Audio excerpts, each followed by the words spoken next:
Hello, this is Freddy Krueger. Actually, it's not. It's a tone deaf monk, but I smacked him and stole his shirt.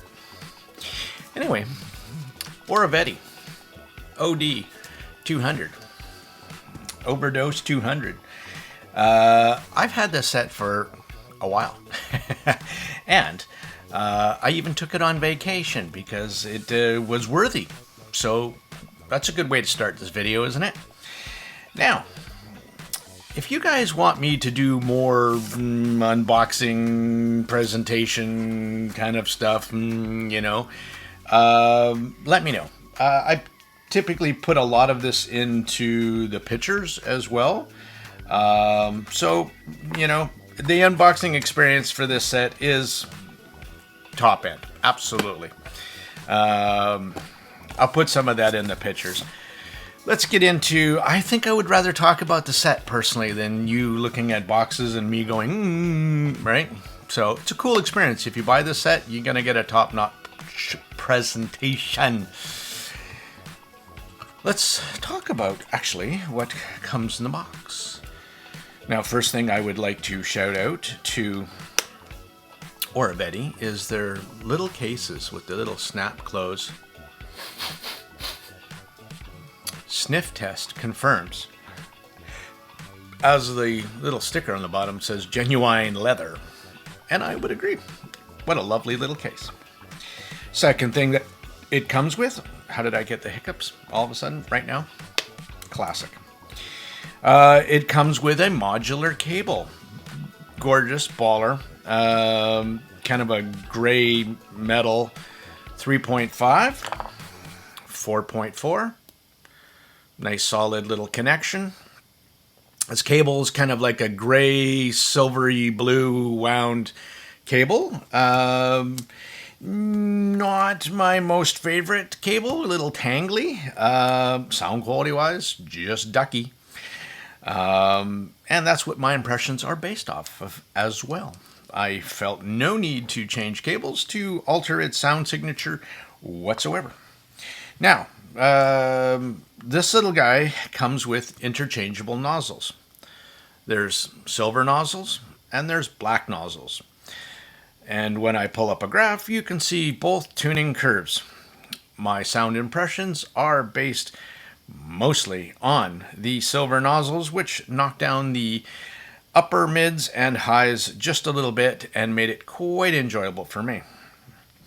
Now, this set has a whole schwackload of tech going on with it. Well, let's talk about this little shell. Not so little, medium shell, I would say. And I'll pull up a picture here too, and it'll show you some of the stuff that they did to tune this IM. And there is two large vents. So they're tuning both sides of the driver cavity. There's a big vent on the side, and there's a really big vent right by the nozzle as well. So that will be for the front of the driver. The IAMs themselves, there is a whole lot of thought that went into these. You can tell between the CNC machined very light aluminum shells. Now this is a single dynamic driver, by the way, right? So beryllium coated 9.8 millimeter driver. And the other stuff that they have done that I really love, the little touches. On one side of the shell, it has the Oriveti logo. On the other side, it actually has Oriveti written on it. On the cable themselves, there's a really nice left and right on it. And the IMs themselves have a red dot, blue dot right above where you connect it. So really easy to connect to. And when you plug in the cable, it's also quite easy with the left and right indicators to know which one is left and right. Obviously. Not for me, though. I struggle. I do with that. So, anyway. Now,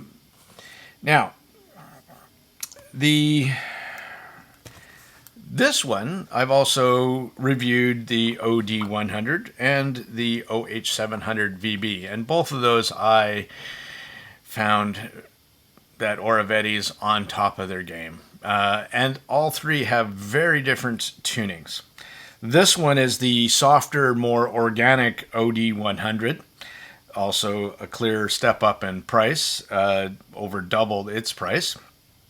But what you're also getting is a step up in everything, presentation, everything. This one has a big open stage. I really liked it. I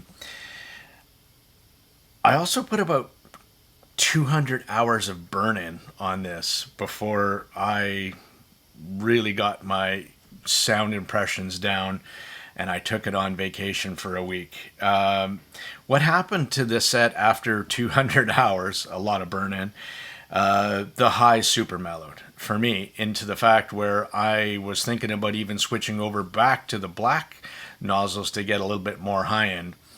At one time, I even had tuning filters on top of the silver nozzles, but I found the more I listened to it and the more they burned in, that the less. In fact, I didn't want that at all. I wanted the full resolution that just the silver nozzles, stock as they are, belted out.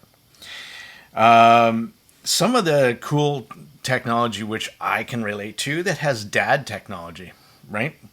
Dedicated airflow distribution, like some of the best, Falcon Ultra, Soft Ears Twilight, right? Some absolutely classic top of the line in their category price, and what you get performance wise. The CNC machined shell is flawless. The top plate, I mean, it's the fit finish is absolutely stunning and gorgeous. You're getting your money's worth.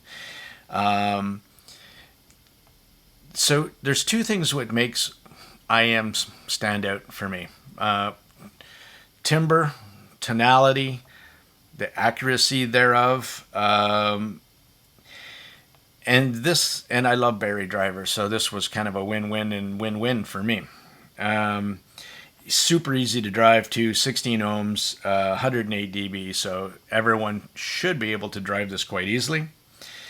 And the fact of overall doing what they did and having two tuning nozzles, this IM should appeal to a lot of different people. But let's jump into some sound impressions, shall we? So, this is all with silver nozzles. Now, I did listen to it with some black, but what I would do is I would listen to the song a few times, and then I would put the black nozzles on and just do a comparison, and it adds too much upper mids and treble for me. It's too spicy. Some of you will love it. For me, it just put a little too much in. But let's start off again with the bottom end octaves, really. Bass is actually very musical. I love this driver. It's textured. It has a really nice decay. And mid bass over sub bass, because the sub bass rolls off quite nice. Some people look at graph and paper and think if you try to force a driver to have lots of energy down below, it's not going to have as much speed doing 100 hertz, say, versus 20 hertz. It's way harder to move a cone 20 hertz than it is one that's doing 100 hertz, and you get less distortion. So this kind of bass and this way of doing the tuning and rolling off the sub bass actually plays really well into how this is so musical into the bass and the mid bass. Like if you had a subwoofer and you had a subsonic filter and you turned, there's not a whole hell of a lot of information at 20, 30 hertz, really, music-wise. And if you used a subsonic filter to filter that out, that driver would need to move less and be faster and speedier. Win-win for me, for sure.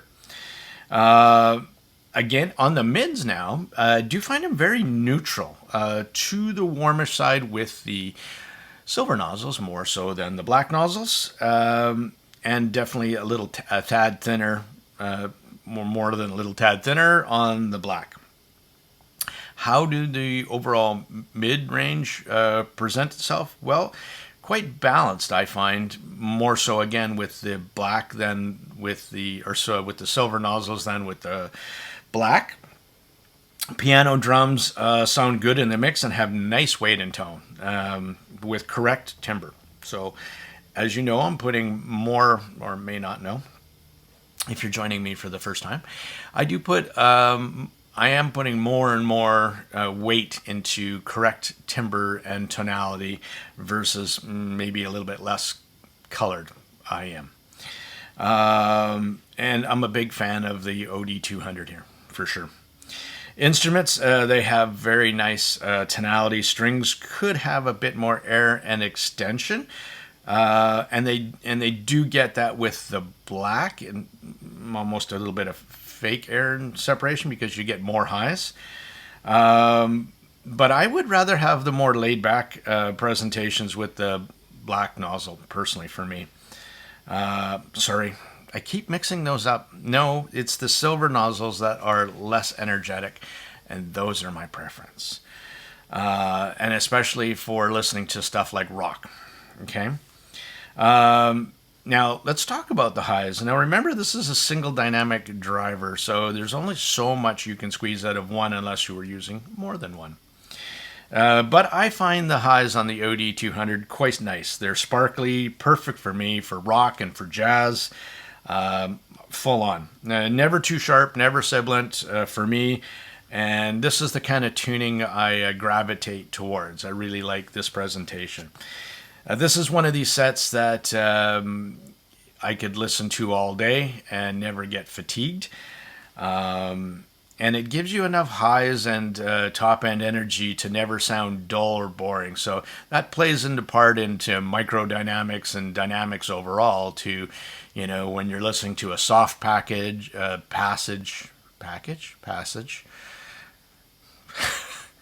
Okay. I have a dirty mind.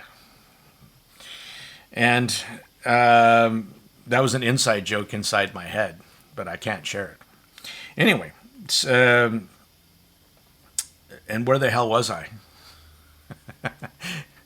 Anyway, let's talk about the stage.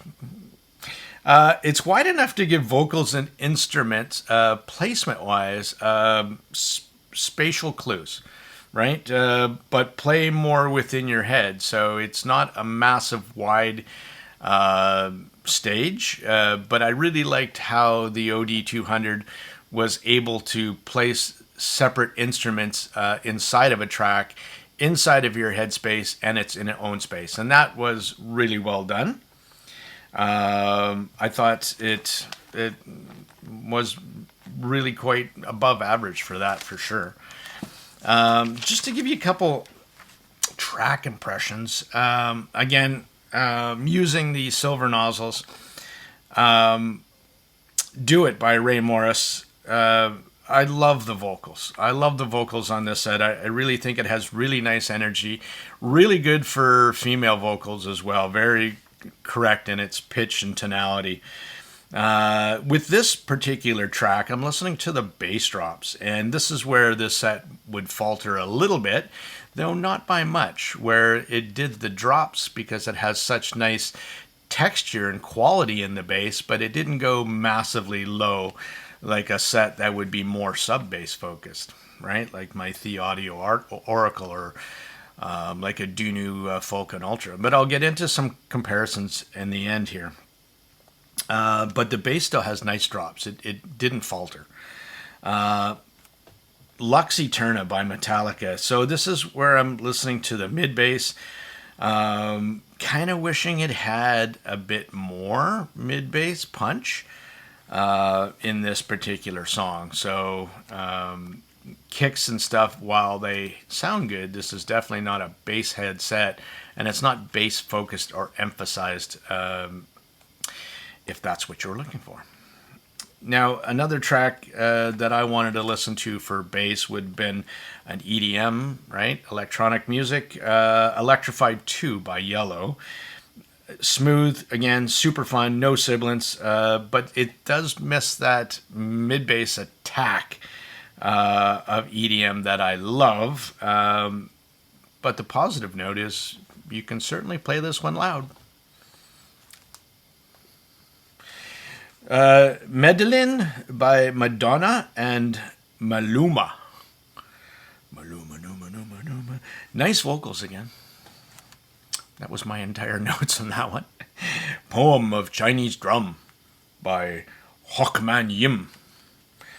All 10 minutes. I need the 10 minutes to actually get my presentation of how this was going to do drums, but I will tell you it did it quite nice.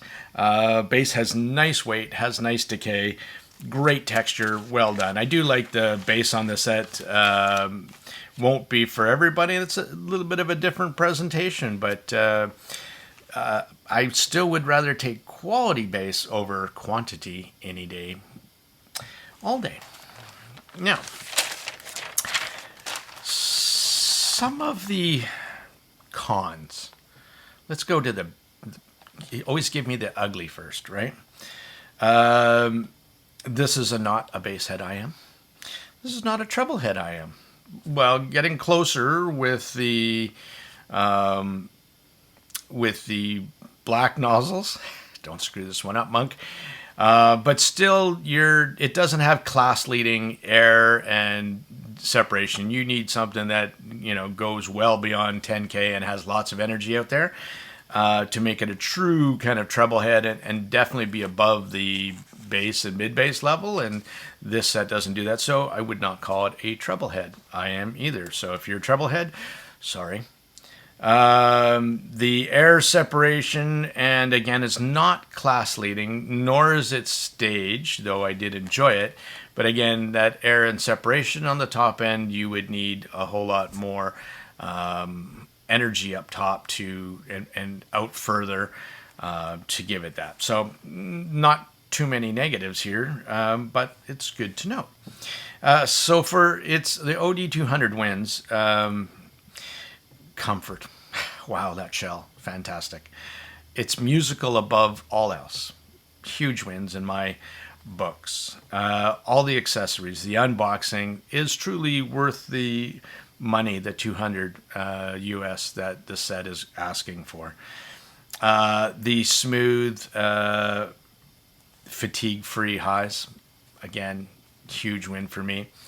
I love the fact the way the mids presented, that they were still tonally correct, yet had lots of energy up there to make them exciting. And some sound correct, but they just missing a little bit of the energy, excitement, action up top. And this set really did it quite well and unique in the sea of chi-fi tunings out there.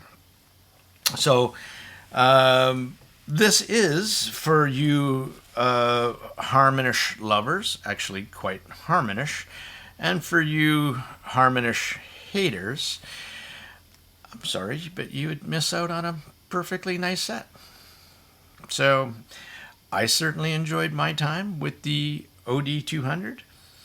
And I really, really dig this little IM.